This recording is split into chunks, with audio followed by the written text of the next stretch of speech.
Today's show is brought to you by Chase. Explore some of the perks your business could get with Chase Ultimate Rewards at chase.com/ultimate rewards. This episode contains mentions of sensitive topics. They're pretty brief, but you might want to check out our show notes first, particularly if younger children are listening. I'm Inc. Executive Editor Diana Ransom. And I'm Editor-at-Large Christine Lagorio-Chafkin. You're listening to Inc.'s From the Ground Up. Today's episode, Founding a Company While Grieving. It's not easy founding a company. It helps to have a great bond with your co-founder. Kind of like you and me, right, Diana? I mean, in all reality, we've been working together at Inc. for 10 years, right?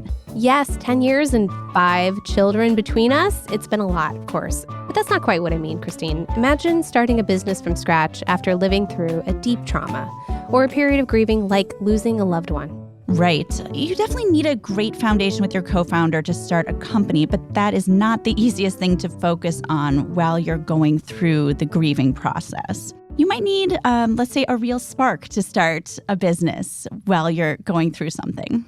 How about slime? Yeah, slime.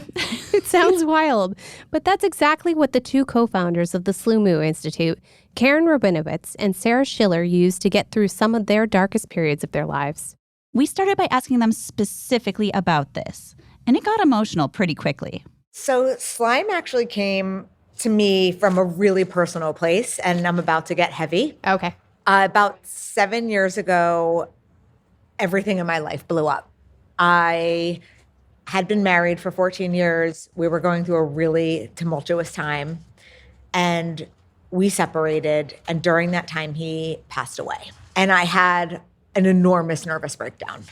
And it's the kind of thing where, you regret everything and that you've ever said that was wrong. And you really look at yourself and take a hard kind of moment to say, where am I happy in my life? And I realized how unhappy I was in a lot of areas. I fell into a very deep and dark depression.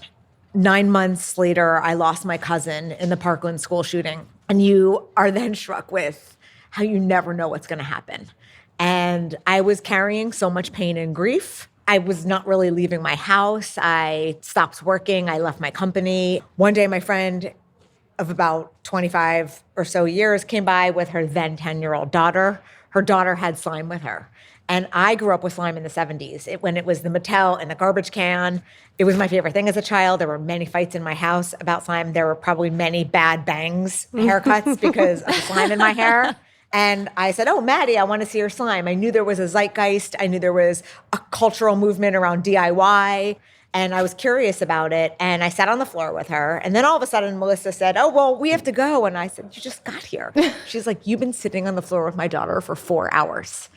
I had no idea 4 hours passed. When they were leaving, I said, I was just so happy. I felt like me as a 7-year-old again. And I didn't know I would ever feel any ounce of joy ever again. Where do I get more?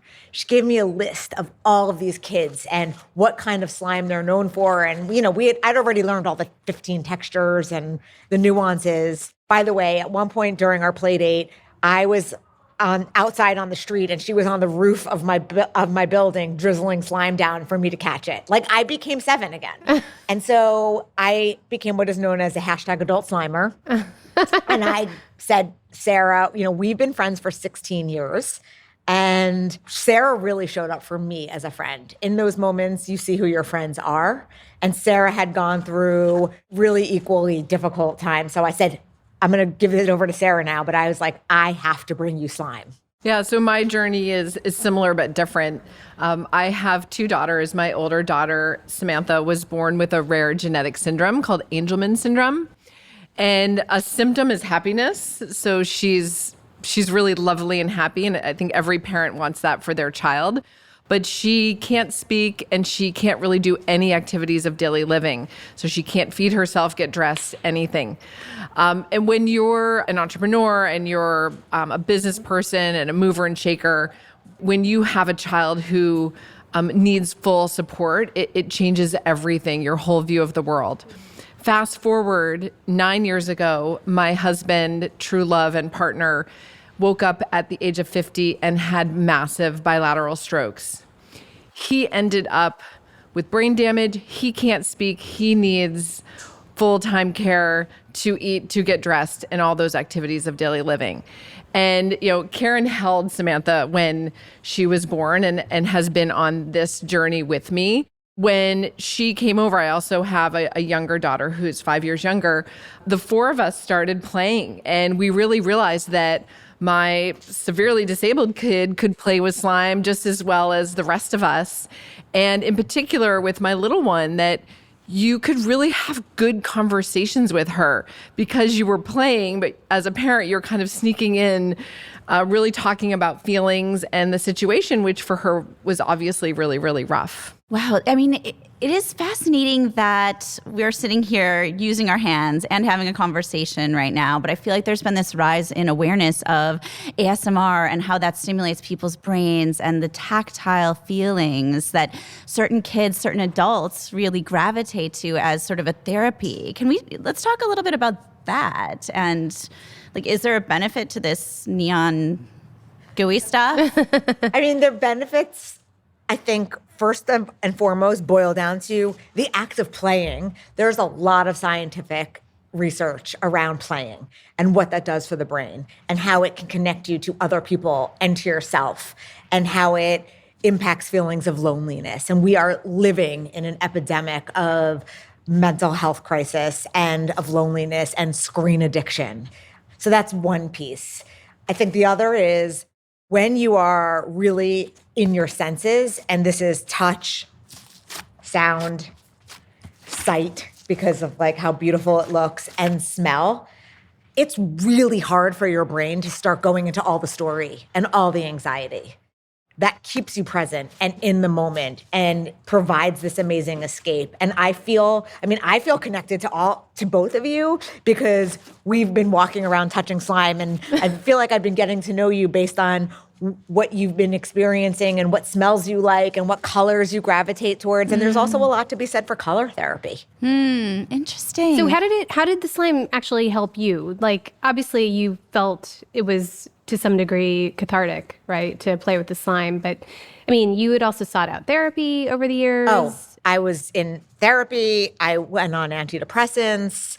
I mean, I spent 6 months crying myself to sleep and waking up in the middle of the night, literally harrowing pain. And I don't say that with any levity. I very openly share it because there's so many stigmas around this. And it helped me to meet other people who've been through trauma and came out another side. And I feel like the more we talk about these things, the more we normalize them for everybody. But I think what it did for me on one level is it brought my excitement back because it sounds really ridiculous. And you have to realize at this time I'm in my late 40s. I couldn't wait for my packages to arrive. And I would run downstairs to see all my new slimes. And I was FaceTiming Sarah and her daughter. And then her daughter would be like, but you're getting to break it in. I want to break it in. So then I'd have to start buying 2 or 3 of every slime so they could have what we would start to call freshies. You start to develop a new language, and my creativity came back. I truly, kind of before this, I was negotiating how I was going to get through the next 45 years of my life. Yeah. I think importantly too, the fact that we could then start a company around something so joyous. Yeah, I want to hear how did the slime become a business? Yeah, that's what I was going to ask. Which was it, the slime or the company building? Because you two were both entrepreneurs already. That was in you, and it's fun to kind of create It's the combination of building a company around something so playful, and it is, at the end of the day, it's everything here is more than just slime. You talk about the company part. Yeah, well, I think the really amazing thing, and especially the fact that Karen and I had been friends for so long, we have a level of trust as co-founders that I think is really, truly remarkable. And part of that is the fact that we built this around slime because we're building something full of joy and happiness.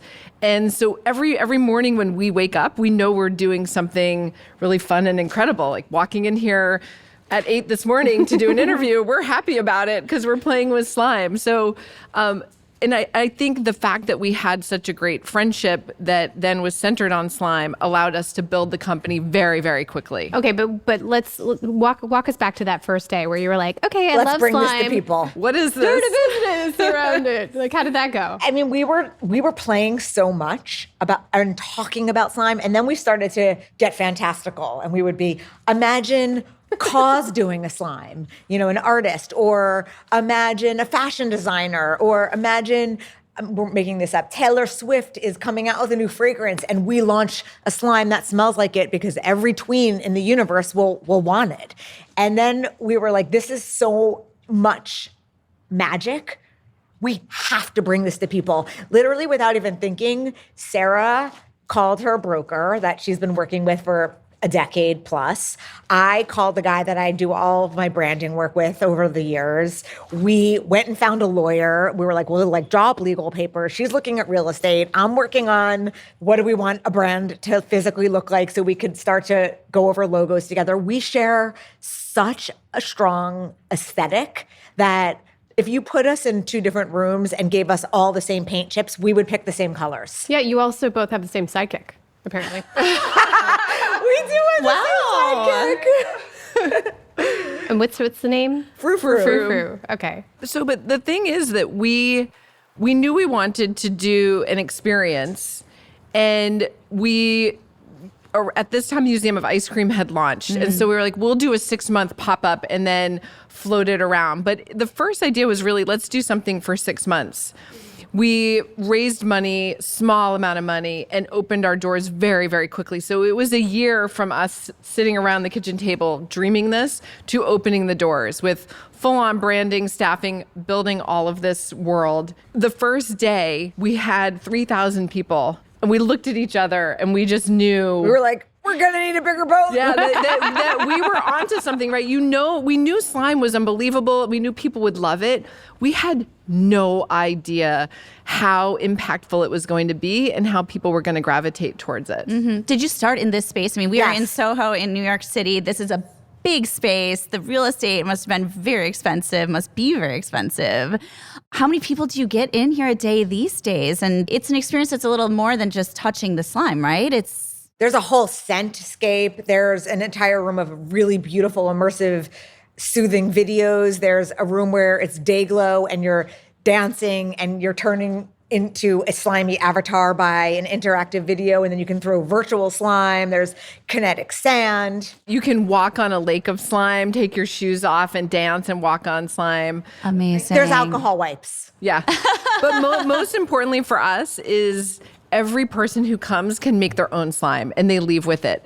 And there's 4 million different combinations. So every child, every parent, we have amazing scents. We have everything from, bubble gum and chocolate chip cookies, but we also have dirt and new baby and lavender. So everyone can choose their own scent, choose from 8 different bases. So you're really customizing something and connecting with your experience here and leaving with it. Mm-hmm. And the branding too is immersive and sort of deeper than I would expect. Like you have a sort of avatar mascot. You have multiple versions of him, her, it, and you have a theme song. I mean, like it's intense. It's a world. It's a world. Mm-hmm. Yeah. How much of that came from the beginning? Yeah. Did you think it would be a world in the outside? Yes. 100%. The minute. So do you know how we came up with the name Sloomoo? No, tell us. I mean, I do, but tell us.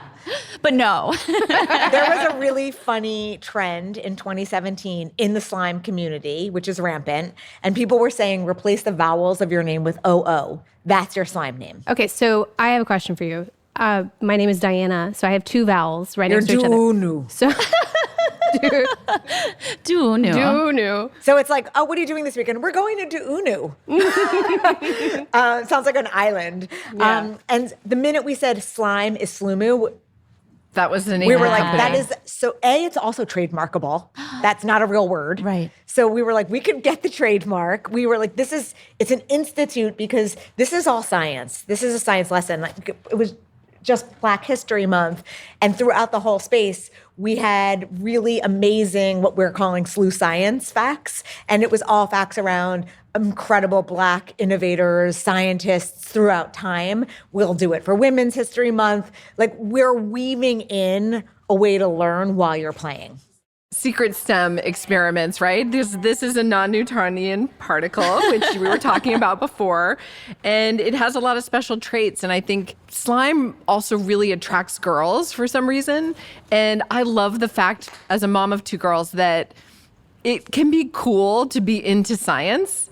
And the art and science of making slime is something that kids can learn science through. Absolutely. And just for the record, my son loves slime too. So yes. And I also feel like I personally blame you for all the slime that's in my carpet right now. I know. We're okay. So we have have a PSA. major PSA moment. Slime comes out with white vinegar and water. It's magic eraser. It would have saved me a ton of time to know that. It can still come out of your carpet, by the way, even years later. Oh, nice. Yeah. And we look at this as an incredible way to teach your kids the art of responsibility as if they're taking care of a pet. You can't not feed your pet. You can't not feed your slime. So every day you walk over to your slime and you open it and you're like, is it sticky? If it's sticky, you get activator, which I lovingly call anti-aging serum, and you give it to your slime and then it won't be sticky. If you haven't touched it in 3 weeks, certain slimes will melt. And actually, you can teach them the clear slime or the thick and glossy slime melts faster than a butter slime. Why is that? Well, there's a different ingredient in butter slime that makes it adhere to itself more. So there's a lot of lessons in science and responsibility. It's almost like a Tamagotchi. Like, you have to take care of it. You obviously feel passionate about slime. Can you tell? A little bit. As you grow the Institute, I mean, you've opened 4 locations and you're on to your 5th right now, right? Mm-hmm. How do you, I guess, translate your passion as, the company grows? We are constantly innovating. I mean, that's the one thing. We have more ideas than we have money or spaces to launch. And the idea is to really keep coming up with different ways for people to connect to all of their senses, as we talked about earlier. And our other passion is working with artists. So any chance we can get to bring in an artist to help create fun, we're doing that. And that's one of the parts of LA is we're bringing in Randy Palumbo, and he's creating this amazing soundscape for us, where you're going into a room covered with sound bells and interacting and playing. So we're not just focused on slime. We're looking to create any sort of magical moment we can. I also think, the way that we think about our mission is really delivering joy. And that comes in a lot of forms. And another element that we really believe in is the power of movement and dance. And you don't have to be a good dancer. I'm a horrible dancer. I can't follow choreography. And at the same time, when I dance, I feel incredible freedom. And I remember the period of depression I was in. And I literally had this moment. I said to myself, I'm never going to dance again. And that feeling for me is like I said, it's freedom. I remember one day it was like our year anniversary, and Sarah and I were standing over there in our space, and we were dancing. Just silly, big fools. We're doing the Running Man. We're doing the robot.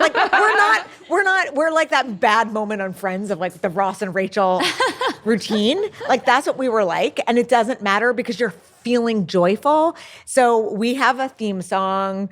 One of my dreams is every hour on the hour you play that theme song and we have a Sloomoo dance it becomes something that everybody learns, and you don't have to be good at it. And we have videos of dads doing it. Yeah, we have videos of dads doing it and it is like, it doesn't matter if you're not good. This is about freedom and movement. So we imagine one day that we have live performances with our characters and we're getting families to come out together and dance. So, I mean, you were saying earlier that the slime is sort of, you need to be not in work, right? Or in like your head doing anything else while you're playing with slime. It gets you into a meditative place. But building a business is hard. What's been the biggest challenge in the last 5 years for you two in expanding? The list is long. I mean, I was practically in tears this morning. I think, so. What happened? I think The challenge is as you grow, I'll tell you. As for any entrepreneur, we're building a brand that has an emotional connection. But as you grow, you need systems and processes that make it function profitably and efficiently. And it's that clash that every company in the world has that we're in the middle of that growing pain to create. And sometimes you want to do something and you see it so clearly because you know how beautiful it will be, and you don't always get everybody else to understand, and you have to kind of fight for your vision, even at the company you co-founded, where you're like, I want to convince you that this will be incredible for us. And everybody has to step a little bit outside their comfort zone to do it. And have your employees ever convinced you, no, like that idea is not right or not going to work? Yeah. Have you? Yeah. I was also wondering to what degree customers kind of influence your decisions. All the time. Yeah. I mean, And how do you get that feedback? if somebody came in and said, I don't like cloud slime, we're not going to not have cloud slime. But we ask them all the time, like, what do you like? What do you wish we had? What do you want to do here? And that informs how we think about things. And I think especially children have a really poignant way of telling you what's good and what's not. You mean they just tell you to your They just face? tell you. They just tell you. They're like little drunk people. This is bad. I want to step back for 1 second because Karen and I often lately look at each other and say, why did we start a slime factory? Because we could have nailed it doing so many other things That are easier. And this is the beauty of being an entrepreneur, because you have this passion and fearlessness that you can't stop. But we did something that's never been done before. And that's crazy and hard. Like, you saw our slime kitchen. Making 600 gallons of slime a day on a commercial level is really, really hard. No one did it like this before. Customer service is hard. Having an open door. We opened without customer service. Oh my gosh. We were like, we didn't think about that. We had a young woman in our coat closet on a computer trying to handle the onslaught of requests.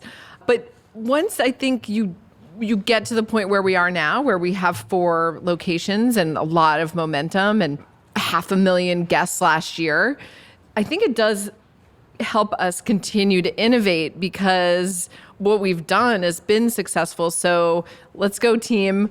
Like, Karen and I are on to something. Stay on the train. We know where it's going. Trust us. And let it evolve and turn into a lot of other things. I think another amazing part of this that we are working on bringing to the world is literally the world, but through media, through what would an animated series be? What would a graphic novel of the character's origin story be in a fantasy way? What would a future live performance, music catalog, etc., so that this can fill out a 360-degree universe a la, Pokemon. So that was the Sloomoo-verse was part of the business plan. From the so first day. that includes animated series, music. Yeah. I mean, we didn't model it. Yeah. Because it's this in that way. It's a lot of risk, and 1 in a billion make it. But we were like, why can't we be one? Right. I mean, and you both come from the media industry, and it must be tempting to get back into that. I mean, obviously you have such a robust social media presence right now, but is it something you think about every day? Every day. Every day we're building it. We're building it. I mean, we are in the process of actually making that universe happen. So I want to ask you about Toni Ko. She's an investor, right? Or sort of founding partner. Can you talk about how that conversation got going and what appealed to what appealed to her about slime? How amazing she is as a human. I mean, that's first and foremost. I think it was really kind of wild when we were sitting down saying, we're going to kind of scrounge together whatever we can to put towards this, but we're still going to need another $500,000. Our vision was, we don't want to go to angel round and go to 10 people for $50,000 and manage that. We want one investor. And a lot of people were saying, oh, that's just so hard. You can't do it. What's your valuation? There's nothing there yet. And when somebody says to me, you can't do it, I'm like, watch. Because everyone said you can't do it. Everyone said you can't do it. Everyone. Family, like friends, other entrepreneurs, other people that I've gone to for sage advice over the years. And we got to Tony. For some reason in my head, I knew her from her previous life. Today's show is brought to you by Chase. Explore some of the perks your business could get with Chase Ultimate Rewards at chase.com/ultimate rewards. Tangentially. And I looked at her at the time when I was creating my influencer agency and managing talent. And we were the first agency to manage social media influencers the way that Brillstein would manage Brad Pitt. I saw her as going to a community that in the makeup world that a lot of the traditional brands weren't looking at. And I was saying to the traditional makeup brands, you have to look at these people because this person is literally using 20 products for one look, and who the person in your ads doesn't even really wear makeup. This was the drag queen community. Yeah, the drag queen community. Yeah. Tony tapped into. And Tony saw it. Absolutely. And I just said, I know she's just going to understand this. And she's a woman and she's self-made. And we got to her and we met her and it was like a friendship actually happened. And she's like, I don't want you as entrepreneurs to spend time running around raising money. I'm going to write the whole check. And she did it within, I think, 2 or 3 weeks. Yeah. So we had the money, we pressed go, and that was it. But it gets even more incredible because we're amazing. very, very scrappy to open this on the budget that we had. She called us up. She's like, I'm coming to New York for the opening. Are you guys having an opening party? We're definitely not having an opening party because we don't have any money. And she said, I'm wiring you a check right now for an opening party. And Karen and I believe, because we've been to a lot of parties in this city over the last 25 years, we threw the best party this city has ever seen. And it was just such an incredible gift that she wanted to give us. No investor would do that. She literally said, here's $25,000, have a party. And Sarah and I were able to then finagle 25 into making it a $100,000 party by getting a lot of things sponsored. And it gave us that mojo. And we were like, we're not letting Tony down. But that's the kind of human she is. And when she said, I'm giving you a larger check than I've actually ever written for any investment, she wanted a larger percent than we imagined giving. And we had a conversation with ourselves and said, it's actually worth giving up more for the right person and having a really great partner and no longer hitting the streets than it is to just be greedy. We don't have anything right now. So let's just give a little more and build. Amazing. And so obviously she showed up at the party. And did you have like fountains of slime? Well, we have we have 35 vats that each hold 5 gallons. So these are pretty magical when you have hundreds of people. Let's just say there was an odd shaving cream performance by an artist. We had an artist. An odd shaving cream performance. We had, Sky Katz, at the time she was 16. She's a Disney star. She's a rapper. She had just done a commercial with Nike with LeBron. She performed with a troupe of dancers. We had Rihanna's DJ. I mean, it was awesome. Had people on stilts walking around, drizzling slime. Acrobats. We had acrobats in our lake. Oh my goodness. It was a festival. That is amazing. Wow. Let's talk about your marketing for a second. Obviously, you appeal to children. But increasingly, moms and dads are sort of joining the fun, and your marketing, just generally speaking, kind of appeals to adults too. And I wonder, is that seems deliberate? And what do you think adults would get out of playing with slime? Well, adults have the money. Right, that's true. They're buying but the idea is like you can also play. And to your point earlier, it's like you kind of want something meditative. You want something that takes you away from the screens, that takes you away from work and your overworked life, and just I don't think adults know they want that until they come and experience it. I actually think we are undercover getting them to connect to that after they get here. I'll let Karen talk about the marketing in a second because she's really the guru, but I want to just tell you what we see happening, which is to me one of the most amazing things, which is fathers coming with their daughters And we see manly men coming in who are like, I'm not going to touch this slime. I'm just here because I have this sweet 9-year-old who's dying to come to Sloomoo Institute. 2 Vats in, their sleeves are rolled up. They're grinning. They're smiling. And You're lifting the whole 5 gallon of slime in the air over their heads. And we know, that these young girls are going to have this memory for the rest of their life, the day that they spent with their dads, like really connecting in a meaningful way. And whenever we are feeling down, sometimes we come and just watch people play. And Karen and I just hold hands and see the joyousness of families connecting. It's really incredible. And I think the guys especially have no idea what they're getting into. Well, they learn quickly. So you have 4 locations. You're opening a 5th in LA. What's the expansion strategy? It's really looking at the key large cities where we can put flagship spaces and invent something new and innovate as we go along. Is it also helpful for like delivering slime to have these like hub and spokes in different places? That's something that we're working on next, which is... Believe me, I charge by the hour. Free advice. Is having a location in a smaller but still just as amazing city where the slime might be made in a bigger city and you're trucking it. And when we prove that works, then you can start to say, okay, what's the 4 to 6 hour drive from New York, from Los Angeles, from Chicago, from et cetera, so that you can start building larger. And then we're looking to license internationally. So we have a global footprint and build out the media side. Okay. And how soon does all this happen? Like the media I mean, in our side? eyes, when we want it to happen or the reality. What's your next 2-year plan for expansion? So we have multiple tracks, and we're also we're out raising money. So as entrepreneurs, I feel like sometimes it feels like we're never not raising money. Yeah. We're so lucky because we're profitable and so many startups aren't. So we have that in our back pocket, besides the fact that we have really just a beautiful, sustainable business model.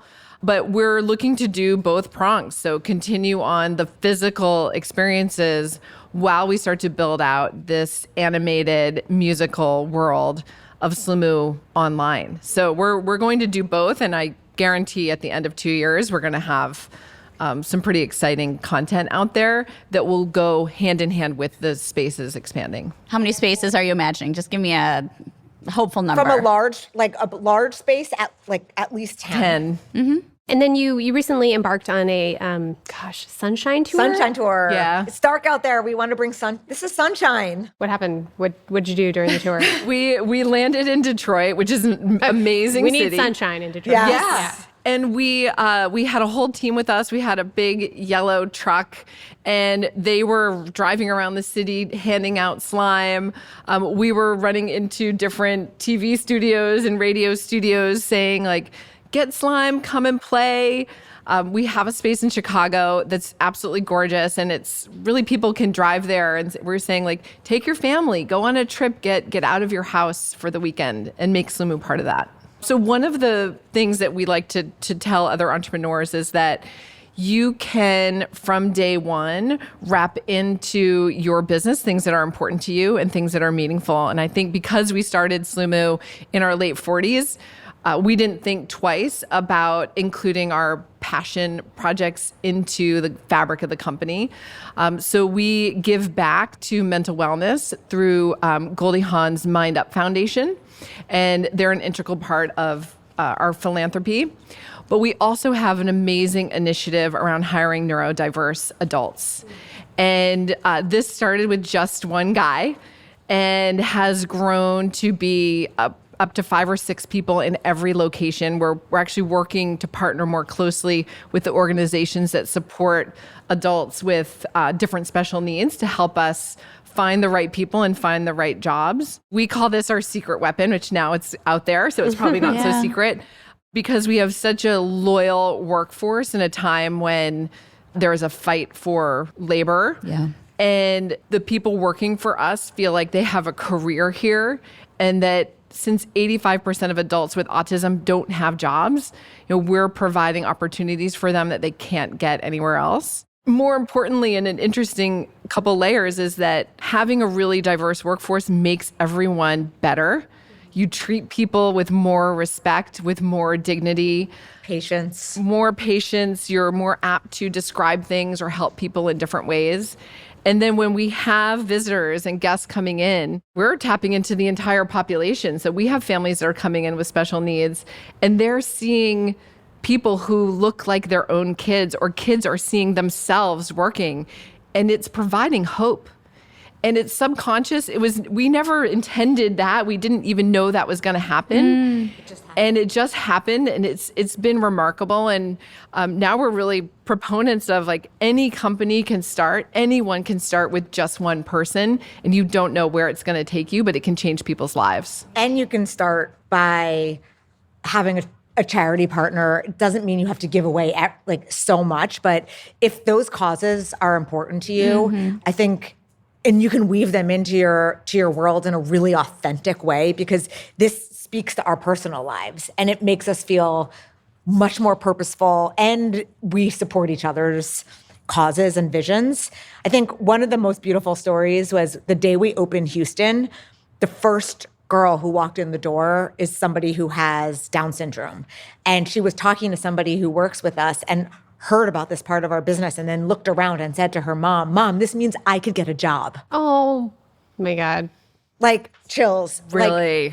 Like that is drop the mic. Like, that is what we do this for. And so what Sarah said earlier is, if we're ever having a frustrating day or we're in a bad mood and we come here, we can feel that again.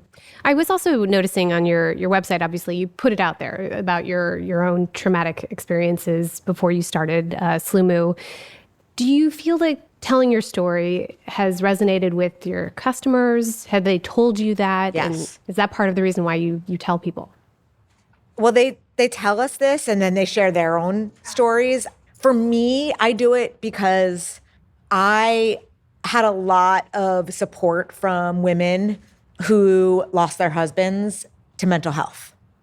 And that is a different kind of grief. And I don't really, in the media, talk about that so blatantly, but I talk about it to guests, to people, because it is a real problem and it is a real issue. And I lost my will to live when I went through that.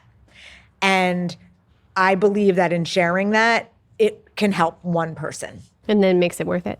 Yeah. What do you hope other entrepreneurs kind of learn from your experience of turning, tragedy into a playful business? I think that you can come back from anything.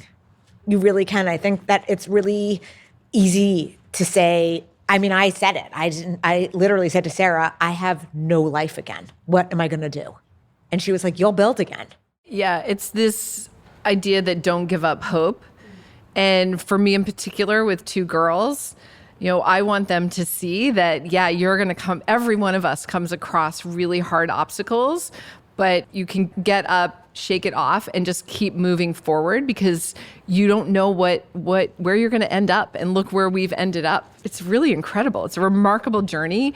And the fact that we're on this together is so heartwarming, because it's only furthered our friendship. I always say that when this company is off on its own, Karen and I are going to start another company, because it's really fun. And there's that, when you really trust someone, you can make decisions so nicely, and you can take on really hard things in a fearless way. And the reward that you get from that is tenfold. And you can have the hard conversations. You can disagree and then come and find solutions and actually learn from each other. I love that you say you'd start a company again together. So many founders say don't start a business with your friends, What's a lesson that you've learned about working together, and how to get through those hard conversations when it's someone you're personally and financially invested in and with?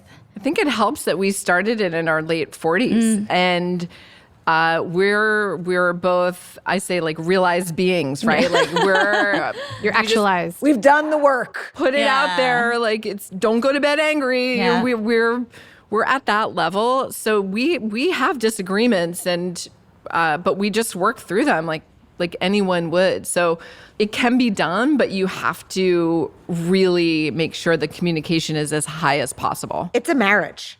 So you have to know I'm going to go on a journey and it's going to be hard at times. And one of us is going to break at times and the other one's going to break at another time. And you're just going to be there through the journey. And I definitely know no matter what, Sarah's on the journey. Whatever happens, we're still on the journey together. Well, on that note, thank you so much for your time today. Thank you. It was tremendous talking to you and getting to learn more about the Sloomoo-verse. It was so fun to talk to you Thank you for taking us on the journey. You're welcome. Thank you for being here.